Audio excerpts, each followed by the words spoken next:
Hello students, last meeting में आपके लिए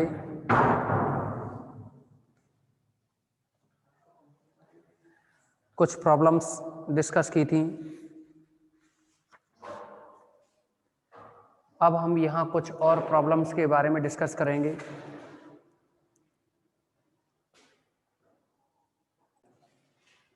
तो स्टूडेंट्स,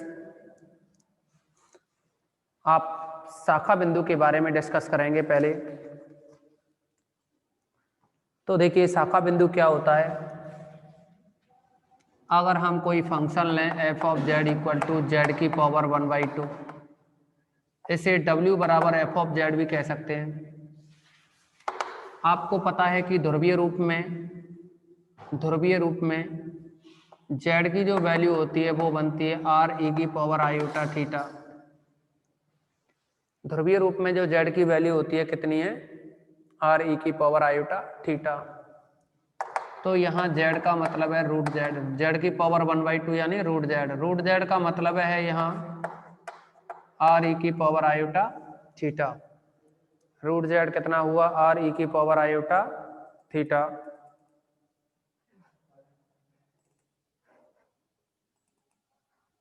ठीक है ना? अब देखोगे आप यहाँ पर r e की पावर आयोटा थीटा का मतलब हो गया रूट r और e की पावर आयोटा थीटा बाई 2।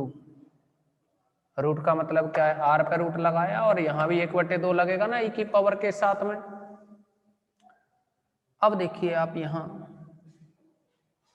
इसे आप रूट r e की पावर आयोटा बाई 2 थीटा लिख सकते हैं। इसमें देखेंगे आप अब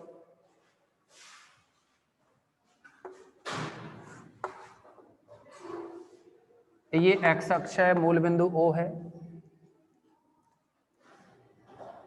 अगर आप यहाँ w बराबर जो कि रूट r e की पावर आयोटा थीटा है और ये OA पॉइंट है और ये एंगल कितना हो? थीटा। अगर हम इसमें इसको थीटा कह दो या θ1, अगर हम इसमें थीटा इक्वल टू 2 प्लस θ1 रखें, थीटा इक्वल टू कितना रखें? 1 राउंड। समझोगे इस एग्जाम्पल में 1 राउंड 2 प्लस θ1, 1 राउंड में ये θ1 ऐड कर दिया जाए। यहाँ ये आप जो थीटा लिखा है इसमें थीटा की जगह कितना रख रहे हैं? 2 प्लस θ1। अगर यहाँ थीटा की जगह 2 प्लस θ1 रखें तो w की जो वैल्यू बनेगी w equal to root r e की पावर आयोटा बाई 2 और थीटा की जगह लिखोगे 2 प्लस θ1, तो यह बनेगा रूट r e की पावर और यहाँ गुणा करोगे, आयोटा तो बाहर है, 2 से अंदर गुणा करें तो पाई प्लस θ1 बाई 2। अगर आप देखें इसको तो ये बनेगा रूट r e की पावर आयोटा थीटा का मतलब होता है cos थीटा यानी pi plus θ1 by 2 plus iota sine theta यानी pi plus θ1 by 2। Okay, root 2 cos 180 plus theta third quadrant में जाएंगे, थर्ड में ये नेगेटिव होगा ना, नेगेटिव होगा तो ये बनेगा cos θ1 बाई 2। सेकंड थर्ड में पहुंचे तो नेगेटिव हो गया और ये भी थर्ड में पहुंचेंगे तो ये भी नेगेटिव होगा, ये आएगा माइनस का आयोटा साइन θ1 बाई 2। अगर यहाँ से अगर आप यहाँ से कॉमन लें माइनस को तो माइनस का रूट r, तो ये बनेगा cos θ1 by 2 plus iota sine θ1 by 2, जिसको आप e की पावर आयोटा θ1 बाई 2 लिख सकते हैं। ओके, अब आप देखेंगे ये दोनों मानों में कोई डिफरेंट नहीं है। अगर आपने देखा, अब आप देखो अभी 2 एंगल यानी 1 राउंड लगाया है ना, अभी अगर 2 राउंड लगाएं तो 2 राउंड लगाएं तो का मतलब है कि अगर हम थीटा की जगह कितना रखें 4 pi plus theta 1, theta equal to, अगर हम यहाँ थीटा इक्वल टू,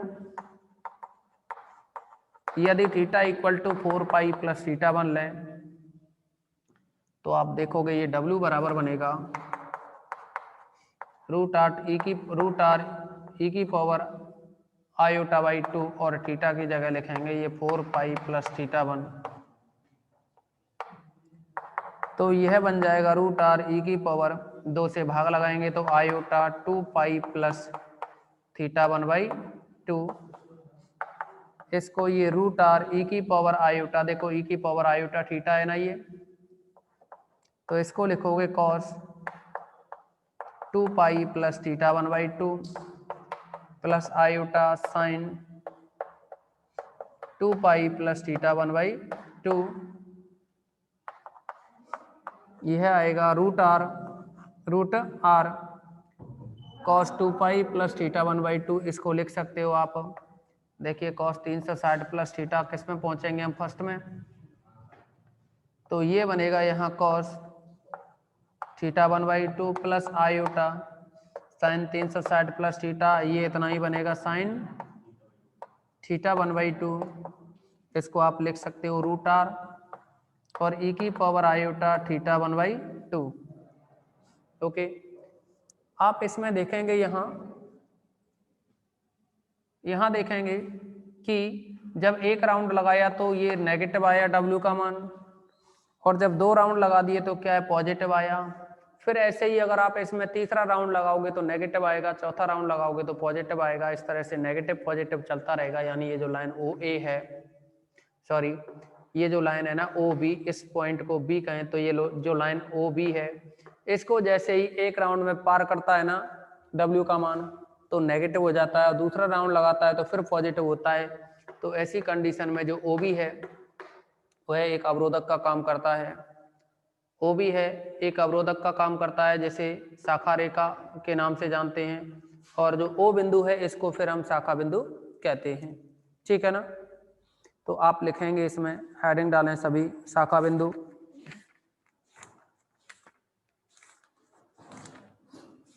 शाखा बिंदु,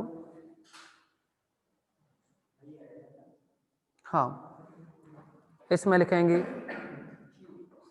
यदि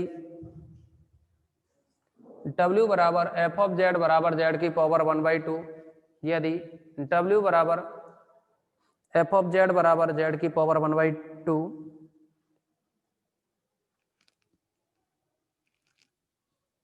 लें तब इसका मान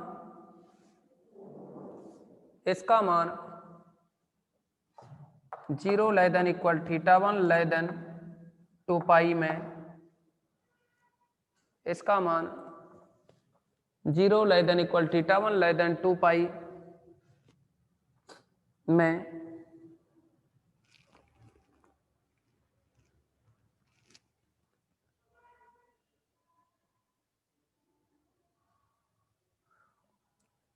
जेड की पावर में जेड की एक शाखा पर होगा, सॉरी एक मिनट, कितना लिखा आपने, W बराबर जेड की पावर 1 बाई 2 लें तब इसका मान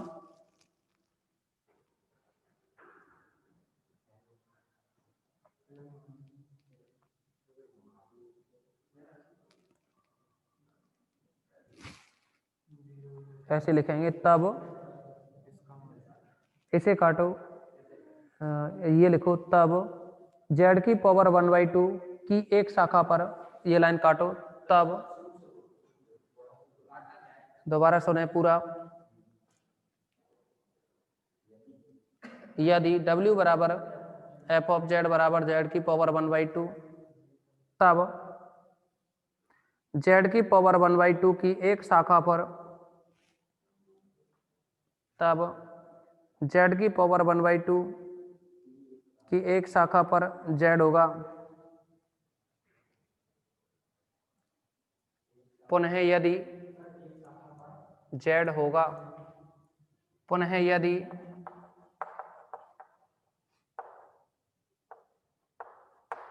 2 पाई less than equal theta 1 less than 4 पाई,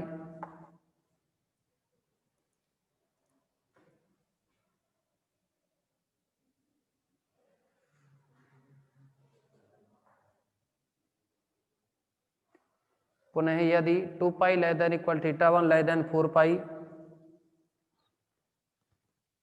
तो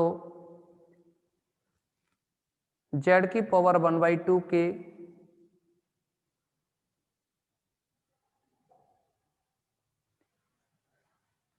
दूसरी शाखा पर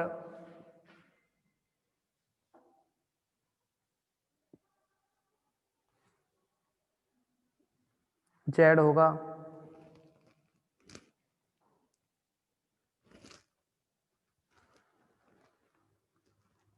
यदि हम एक कृत्रिम अवरोध OB बना दें,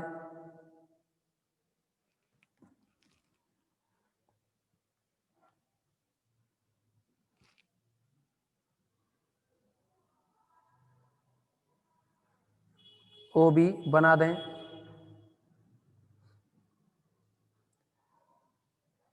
जिसे हम पार न कर सकें,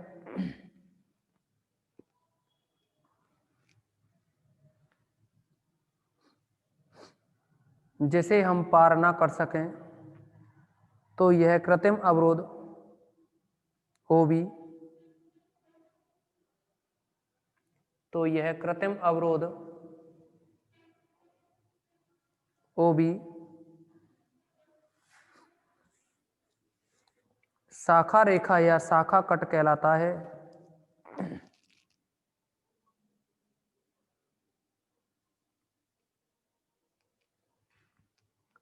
शाखा रेखा या शाखा कट कहलाता है।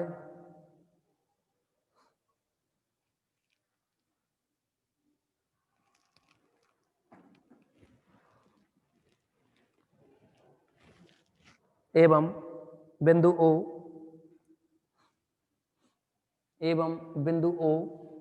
शाखा बिंदु कहलाता है।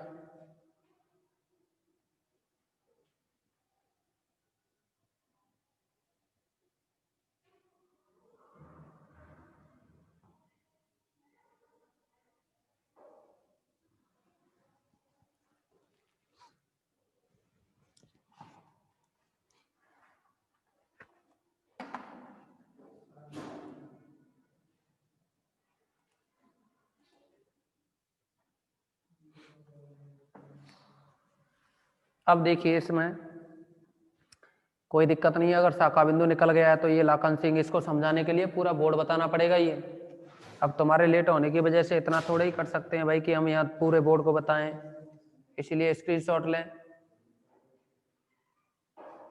किसका नाम है ये? लाखन सिंह कौन है? स्क्रीनशॉट लें सभी इसका।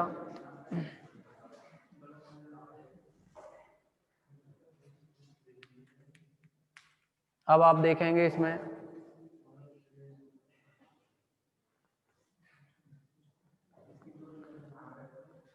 हाँ, बोर्ड पे जो भी लिखा है स्क्रीनशॉट ले लो समझने के लिए।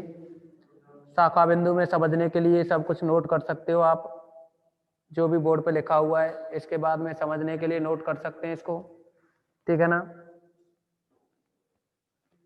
अब हमने आपके लिए एग्जाम्पल 9.12.4 बता दिया था।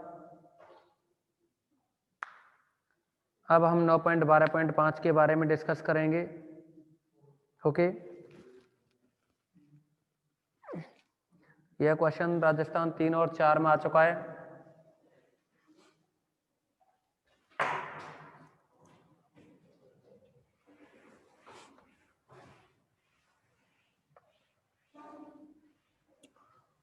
आज के इस क्लास में ये यूनिट कंप्लीट हो जाएगी।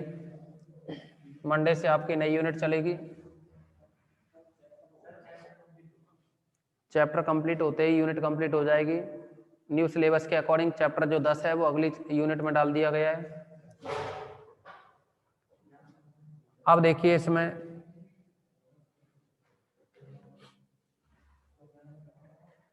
एग्जाम्पल नंबर 9.12.5 और ये है यहाँ f of z equal to 1/z e की पावर z माइनस 1। इसकी विचित्रताओं की स्थिति निर्धारित करनी है। आपको पता है ये 0 तो कभी हो ही नहीं सकता, इस फलन एफ ऑफ जेड का मान 0 तो होगा नहीं, लेकिन अनंत तो हो जाएगा ना अगर नीचे वैल्यू 0 हो। अंश बटे हर, अंश तो देखो कभी भी 0 नहीं हो सकता क्योंकि ऊपर 1 है ना अंश में, तो 1 तो कभी भी 0 नहीं होगा, लेकिन जो हर की वैल्यू है ना वह तो 0 हो जाएगी ना। तो आप क्या करोगे, अनंतकों के लिए जब हर को 0 लिखते हैं तो अनंतक निकलते हैं। अनंतकों के लिए आप समझेंगे, इसमें अनंतकों के लिए z ई की पावर z माइनस 1 इसको 0 रखेंगे तो ये बना z इक्वल टू 0 और e की power z minus 1 equal to 0। तो यहाँ e की पावर z इक्वल टू 1 या फिर z इक्वल टू, आप लिख सकते हैं e की पावर z इक्वल टू, एक किसका मान होता है e की पावर में 2n पाई आयोटा, क्योंकि cos 2 पाई आयोटा प्लस या 2n पाई iota plus 2n pi plus iota sign 2n पाई। देखिए इसी को आप e की पावर 2n पाई आयोटा लिखोगे और आप समझेंगे यहां कि e की पावर ये है cos 2n pi plus iota sign 2n पाई जो कि e की पावर 2n पाई आयोटा है। अगर यहाँ n का मान 1 रखा जाए तो cos 2 पाई बनेगा, 0 रख लो cos 0 बनेगा 1, तो ये 1 ही तो आ रहा है, ये साइन 0 तो 0 हो जाएगा ना, साइन 1 पाई होगा वो भी 0 होगा, साइन की जगह 2 पाई करोगे वो भी 0 होगा, यानी n का मान कोई भी हो लेकिन ये तो साइन को तो 0 ही होना है। लेकिन cos का मान क्या होगा, देखो n की जगह 1 रखोगे तो 0 रखोगे तो cos 0 1 लिखोगे 2 पाई बनेगा, 2 पाई cos 2 पाई कितना होता है 1, 2 लिखोगे n की जगह तो 4 पाई बनेगा, cos 4 पाई का मान भी कितना होता है 1। तो इसीलिए आप क्या लिख सकते हो, इसको e की पावर 2n पाई आयोटा लिख सकते हो ना। यहाँ से z का मान निकला 2n पाई आयोटा, जहाँ n का मान 0 प्लस माइनस 1 प्लस माइनस 2 कितना है। अब देखिए आप यहाँ समझेंगे कि अगर आप n की जगह 0 लिखते हैं तो z का मान क्या आएगा 0, n का मान प्लस माइनस में 1 लिखोगे तो क्या बनेगा, प्लस माइनस का 2 पाई आयोटा, प्लस माइनस में 2 लिखोगे तो प्लस माइनस का 4 पाई आयोटा, ठीक है ना, ये बनेगा, कोई दिक्कत। अब देखो एक तो z का मान 0 पहले से है, एक z का मान 0 ये हो गया, तो z बराबर 0 कितनी बार मिल रहा है, 2 बार। तो z बराबर 0 अगर 2 बार मिल रहा है तो ये कितने कोटि का अनंतक होगा, 2 कोटि का। तो आप लिख सकते हैं अतः z बराबर 0 द्विक अनंतक है, द्विक अनंतक है।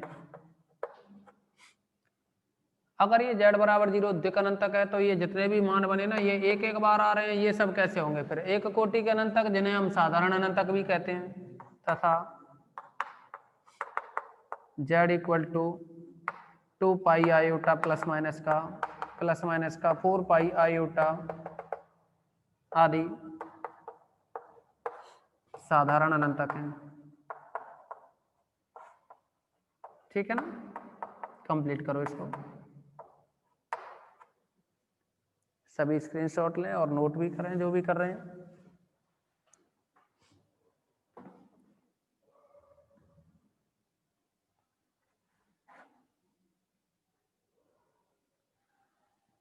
एक और क्वेश्चन समझेंगे अब आप इसमें, 9.12.7 है, जैसे एग्जाम्पल नंबर 9.12.7।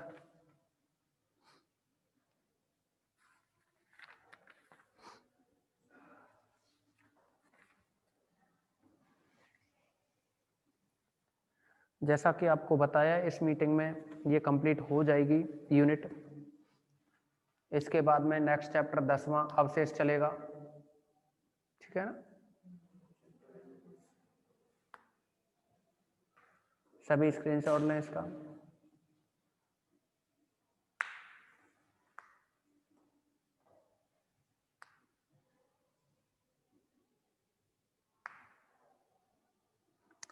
एग्जाम्पल 9.12.7 समझेंगे, z बराबर अनंत पर विचित्रता ज्ञात करनी है हमें।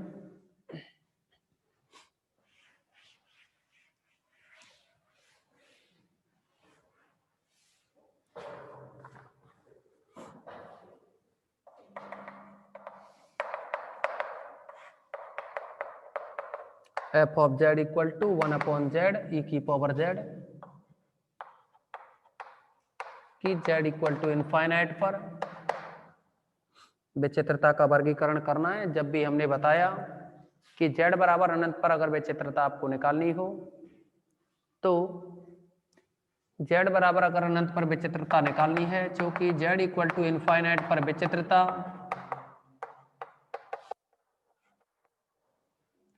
जेड की जगह W की जगह 1/z रखें और यहाँ अनंत रखें तो ये 0 आएगा।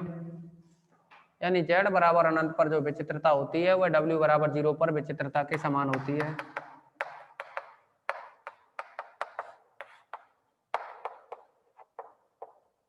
ऐसा हम आपको बता चुके हैं। अतः एफ ऑफ जेड, जेड की जगह 1/w लिखोगे तो इसको आप GW नाम दे सकते हैं। यहाँ जेड की जगह 1/w लिखोगे तो W ऊपर पहुंच जाएगा और e की पावर z को आप 1/w लिखेंगे तो ये बनेगा W और e की पावर 1/w का प्रसार करोगे तो 1 प्लस एक्स, एक्स की जगह W 1/फैक्टोरियल 2x² प्लस का 1/फैक्टोरियल 3w³। ठीक है ना, ये प्रसार होता है। अब आप देखेंगे इसमें W का अंदर गुणा करें तो W प्लस का 1 प्लस का 1/फैक्टोरियल 2 और ये W प्लस का 1/फैक्टोरियल 3 और ये 1/w² प्लस आप देखेंगे यहाँ 1/w में कितने पद होंगे, ऐसे इनफाइनाइट पद होंगे ना। अगर ये 1/w की फॉर्म में अनंत पद होंगे तो हम कह सकते हैं कि ये अनिवार्य विचित्रता होगी। लेकिन देखो W बराबर 0 के अलावा और भी कोई पॉइंट हो सकते हैं क्या जिस पर ये अनंत बन जाए? नहीं होंगे ना। अगर W बराबर 0 के अलावा कोई और पॉइंट नहीं हो जिस पर कि ये अनंत हो तो वह कंडीशन वियुक्त विचित्रता की कहलाती है। और अगर कोई और पॉइंट हो तो अवियुक्त विचित्रता। तो आपको पता है यहाँ कि W बराबर 0 कैसी विचित्रता होगी, इसकी वियुक्त। लेकिन अनंत पद है तो कैसी, अनिवार्य। तो हम क्या कह सकते हैं, अतः W बराबर 0 GW की अतः W बराबर 0 GW की वियुक्त अनिवार्य विचित्रता है, वियुक्त